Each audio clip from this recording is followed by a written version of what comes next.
Subscribe Gujarati story સત્યના માર્ગે ચાલનાર હરિશ્ચંદ્ર। પૌરાણિક કાળમાં અયોધ્યા નગરીમાં રાજા હરિશ્ચંદ્ર રાજ કરતા હતા। તેઓ ખૂબ ધર્મનિષ્ઠ, સત્યપ્રેમી અને ન્યાયી રાજા તરીકે જાણીતા હતા। તેમણે ક્યારેય અસત્યનો સહારો લીધો નથી।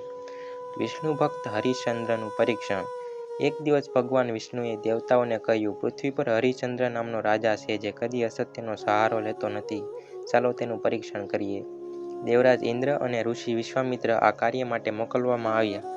વિશ્વામિત્રે તપસ્યાથી રાજા હરિશ્ચંદ્રના સ્વપ્નમાં આવીને દાન માંગ્યું। રાજાએ નિંદ્રાવસ્થામાં પણ દાન આપવાનું વચન આપ્યું અને જ્યારે જગ્યા ત્યારે પણ પોતાનું વચન પાળવાનું સંમત થયું। વિશ્વામિત્રે કહ્યું, મારે તમારું આખું રાજ્ય જોઈએ છે।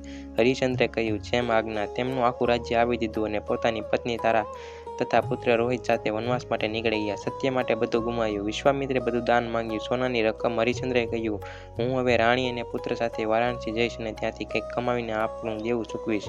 કાશી પહોંચ્યા પછી હરિશ્ચંદ્રે એક સ્મશાનમાંથી દેહદાહ માટે કર વસૂલવા માટે નોકરી કરી। તેમણે પોતાની પત્નીને એક બ્રાહ્મણના ઘરમાં દાસી તરીકે વેચી દીધી અને પુત્ર રોહિતને યજ્ઞ માટે વેચી દીધો। પોતે સ્મશાનમાં લોકો પાસેથી દેહ સંસ્કાર માટે કર વસૂલતા હતા।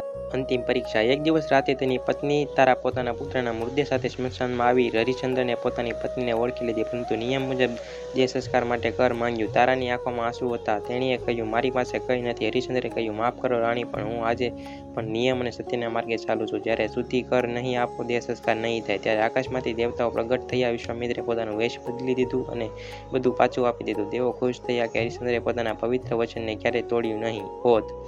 સત્યના માર્ગે ચાલનારને દુનિયા હારેલો માનશે, પણ અંતે વિજય હંમેશા સત્યનો જ થાય છે।